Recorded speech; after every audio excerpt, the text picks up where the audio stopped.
Hey, welcome into the Big Ten Huddle. I'm JR. That is Eric from the OHIO podcast. Now, Michigan fans, don't go anywhere, okay? Because this is a Michigan type of video. What we are going to give you today is some analysis on the potential head coaching hire for Michigan from a Buckeye fan. So, the way we're going to do this is we are going to go to Eric with each. I have 10 names that have all been rumored as potential head coach options for Michigan the past few days, pretty much ever since Sharon Moore had his, we'll just call it his incident at this point and move on from there. We have 10 names, and Eric is going to give us his scared to not scared meter of them, 1 to 5. 1 being not scared at all, 5 being absolutely terrified if Michigan hires this coach. It's not going to be good for the Buckeyes, or maybe it's just there's a potential for it not to be good for the Buckeyes. I know Eric won't admit that anything could not be good for the Buckeyes, nor would I want him to. So, Eric, let's start off with the big fish. I shouldn't say fish because that is the name I of one thought guy. you were going to go out to Washington with that one. No, and we will get to Jedd Fisch here in a second. Oh, okay. But Okay. first, let's start with the big tide, right? Here we go with that one. Kalen DeBoer, obviously, he puts out the statement that he is not talking to Michigan. He says that he wants to be back at Alabama. A lot of Michigan fans aren't really buying it. They say you can put out those statements. Zach and I kind of discussed all that in the last episode. But let's say Michigan does hire him. What would be your amount of scared 1 to 5 on Kalen DeBoer being the next head coach of Michigan? A solid 4. Mm, I think he is a very good coach. Obviously, he's not Nick Saban currently, but he did get Washington to a national championship game. He can recruit. Question is, can he develop? Some would say he did a great job of that before he got to Tuscaloosa. Maybe not so much since he's been there. But I would say that would be a big name. To steal a name from Alabama would be a feather in the cap for that program on a national level that I think gives them the boost in recruiting that might need to happen given what has been going on with them in recruiting. I'm at a solid 4 with DeBoer. Yeah, I'm not shaking in my boots, but I'm definitely went, ooh, that's kind of a okay, game on type of thing. Well, and I think he would definitely get the donors kind of all together, funding the program, right? I mean, obviously, Michigan has Larry Ellison and other big time donors that can fund the program. But as you and I both know, even if you have a really, if you have a good coach in place or something like that, if they're not who the donors want, that funding's not always there. Sounds like to me, if Michigan would be able to pull a guy from Alabama to come to Michigan, that would definitely get the donors very excited and potentially, maybe even more money than what they have been giving, which does sound a little terrifying to me if I'm an Ohio State fan because they've already been throwing a lot of money at that whole thing. So, They have. One might argue that it's been ill spent on a particular player or position, but but don't you um, think DeBoer would like manage that better oh, though? Like I think that was one 100%, of the issues with Sharon Morris. He didn't know how to manage that. 100%. Yeah. Yeah, he's coming in with program building experience on 3 different occasions in FBS. Hmm. So and at different levels. Right. So and people need to realize like this isn't someone who's learning how to be a head coach like Sharon Moore, okay? Who's learning how to be a head coach and um, you know, all the recency, the things aside, he was only 2 years into that experience that took Ryan Day really 6 to learn how to do. That's behind Caleb. All of that's behind him, man. Like he knows how to do this in this era and do it well. Um, and then on top of that, to fill the shoes of Nick Satan, as I like to call him, Nick Saban. Come on, man. Like, there's a saying out there. I don't know if you believe it like I do, Jr. But you never want to be the man who replaces the man. You want to be the man who Hmm. replaced the man who replaced the man. So That's who Caleb DeBoer is right now. And if he were to get that opportunity in Ann Arbor, yeah, I'm at a solid 4. I think it's game on. All right, good insight there. Hey, before we move on, do let people know where they can catch the OHIO podcast at if they do like to hear, if they want to hear more of what they've Sure. heard from you today. YouTube, the OHO podcast on YouTube, wherever you download podcasts, the audio version, just look up the OHIO podcast. We have a website, theohiopodcast.com. Good Patreon and stuff over there too. Got some good Yeah, inside Patreon's knowledge. killer, dude. It's a lot of fun. If you're a Yeah, Buckeye fan, definitely want to hang out there. yeah, go check out Eric and his content over there. Eric does a great job. We love having him on the show, and we appreciate Eric being here. All right, Eric, let's move on to another guy. I don't think this guy is all that likely, but there are a lot of insiders that continue to talk about him. So perhaps they know more than I do. I'm going to go ahead and say they probably know more than I do. So I'll mention the name out there, Eli Drinkwitz. He did beat Ryan Day in a bowl game not too long Hmm. ago, a couple years ago. And then they came back and they won a national championship. So a lot of Ohio State fans don't remember that, and that's fine. I wouldn't either if I, you know. But give me your thoughts on Eli Drinkwitz, potential head coach for Michigan. Good coach, solid coach. However, I mean, Penn State went after him. He took that and got a nice little bump and raise there in Columbia. Um,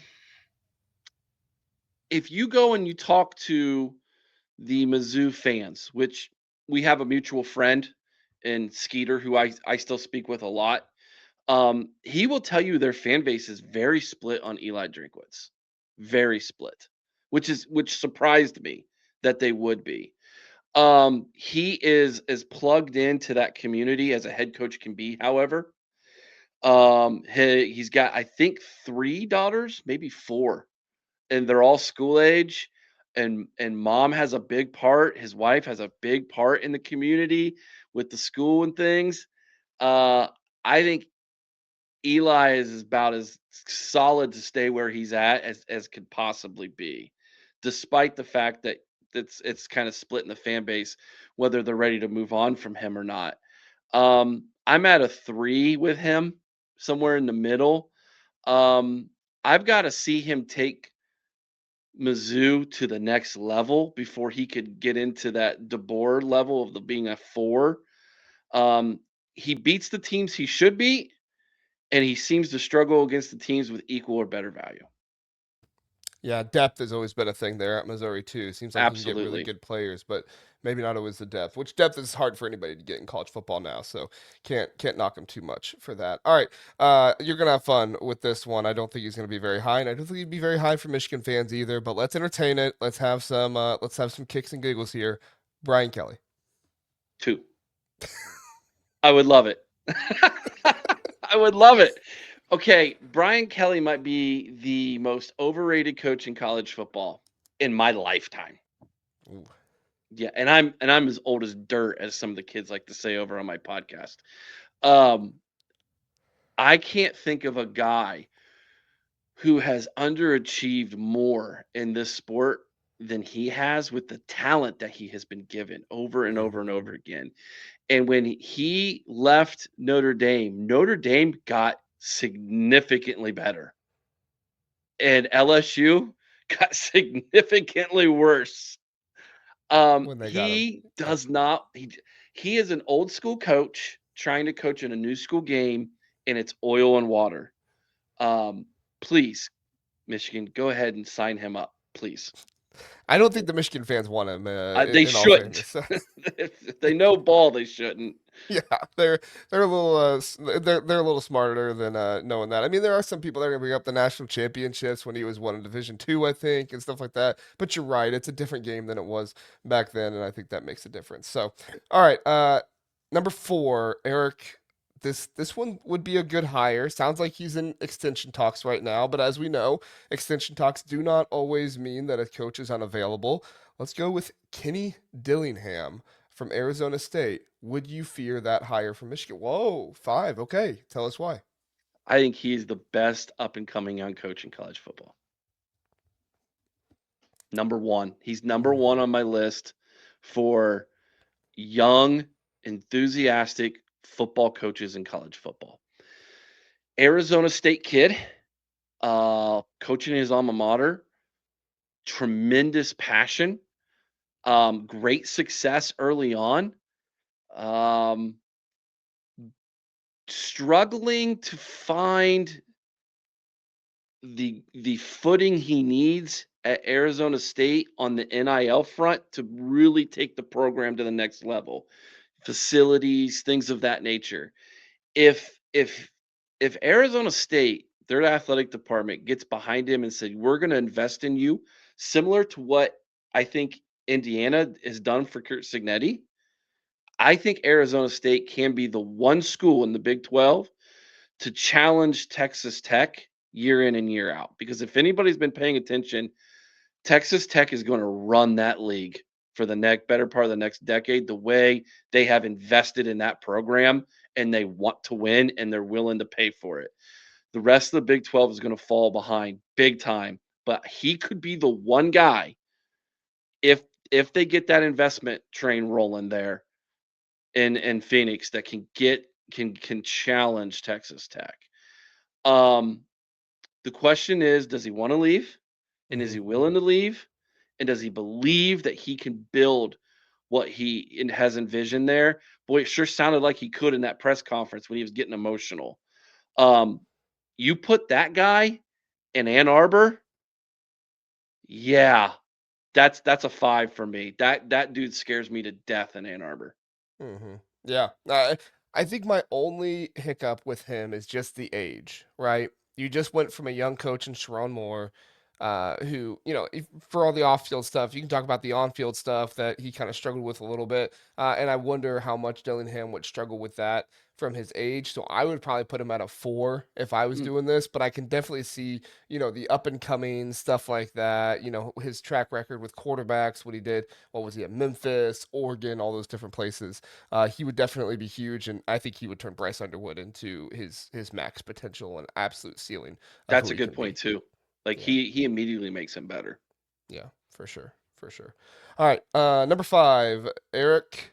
Another one who's kind of in the top 3, and a lot of people are saying that if Michigan gives him an offer, that he's coming. I don't know if I believe that. I do think the offer needs to be a little sweet, but there's some Michigan fans that really feel good about him, and it does make sense. But Jedd Fisch, they're at Washington right now. He just signed the number 12 recruiting class, but he's somebody went to Arizona, made that a 10-win program, went to Washington after a really bad beginning there with no starters coming back from the national championship team. They just won 9 games this year. What are your thoughts on Washington's coach, Jedd Fisch? I'm at a 3.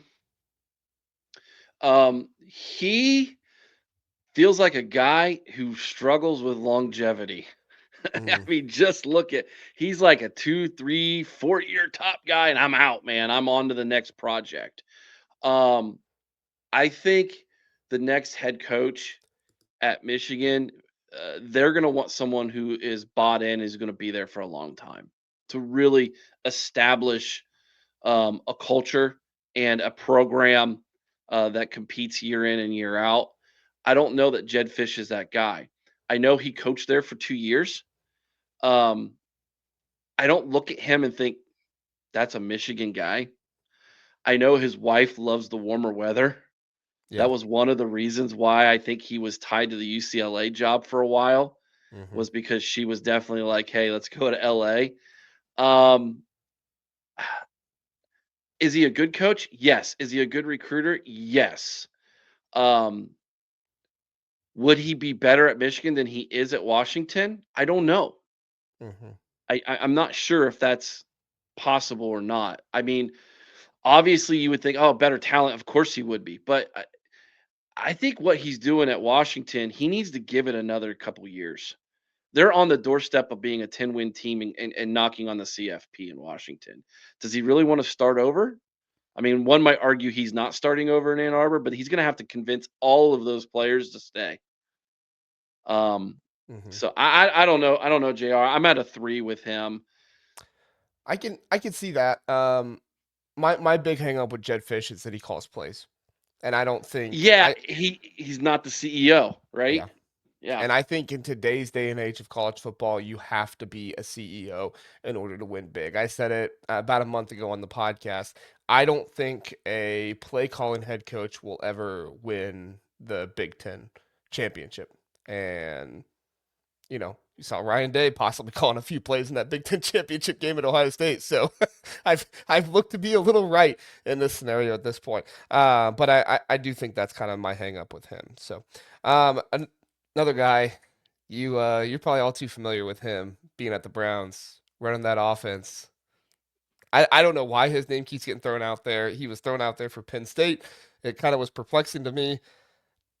Eric, would you be terrified at all of Tommy Rees? That's kind of Okay, what I thought. I'll just leave it here.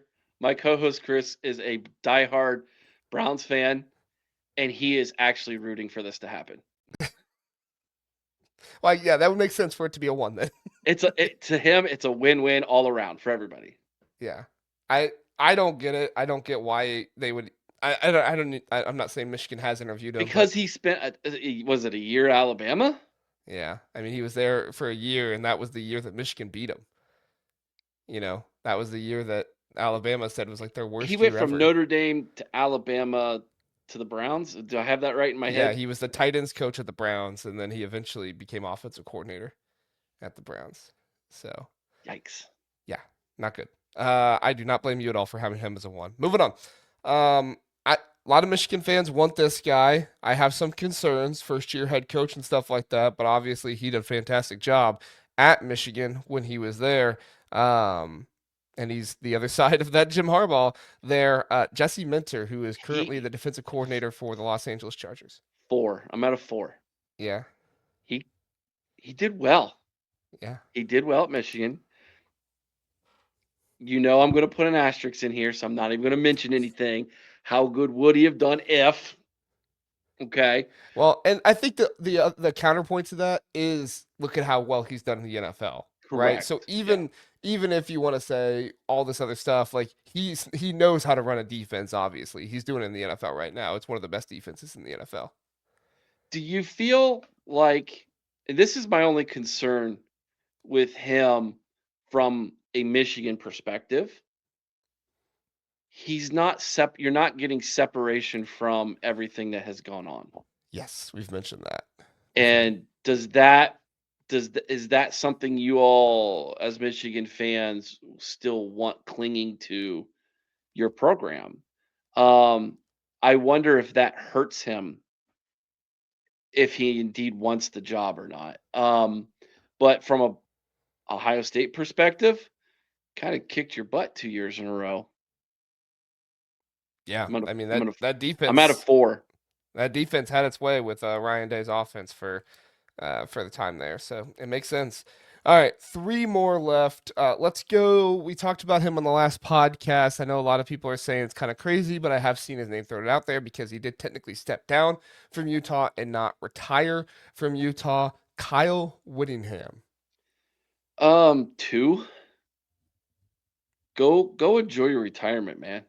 Mhm. Go ride that motorcycle around that you drove onto the field, man. Like he did such a good job at Utah sustaining what Urban Meyer kind of handed to him. A lot of people don't know he's been there since Urban Meyer left Utah. Yeah. Think Urban's won at Florida and Ohio State, and then he went to the NFL, and then Urban's Pint House. Some might say that was a win or a loss, depending on your perspective. All of that, and Whittingham's just been there in Utah, just winning football games, man. He's beloved by their fan base. Kind of ran out of steam. It looked like at the end of his tenure was it 21 years. I think was his coaching tenure there. That's a long time in today's game, man. Unless you're Kirk Ferentz and you've been coaching since the dawn of leather helmets.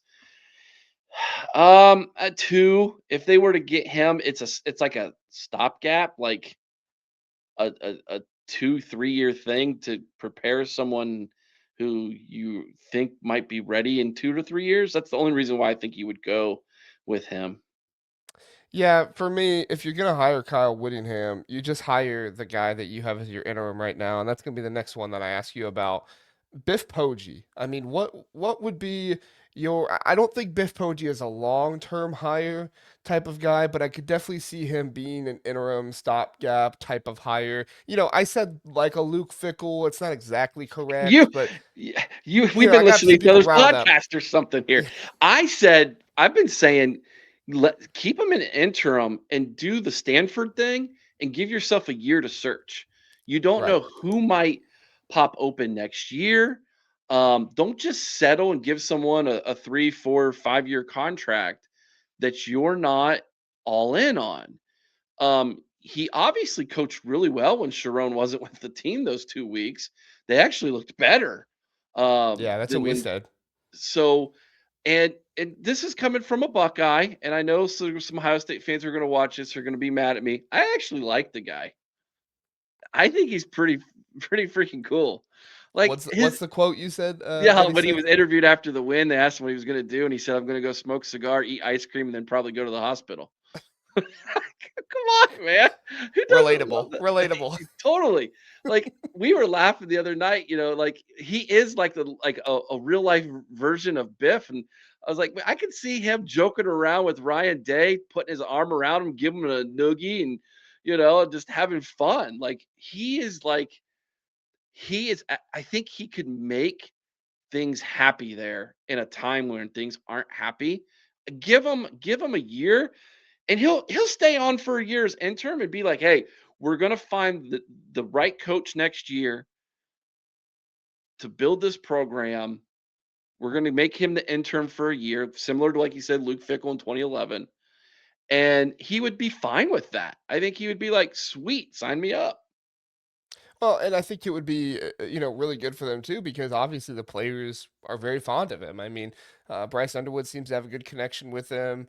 I I don't know if he is, the quarterback whisperer that you might want, but you could definitely give Biff a really good quarterback coach and say, hey, if this year goes well, who knows? You might be offensive coordinator. You might have a shot at the head He coaching job or reminds something me of like a that. Brady Hoke, but actually is knows ball. Yeah. Is kind of how I relate to him a little bit. Dude's wearing cutoffs and he hasn't done push-ups or bench in 3 decades, and he don't even care. Like I kind of like the guy. I'm not gonna lie.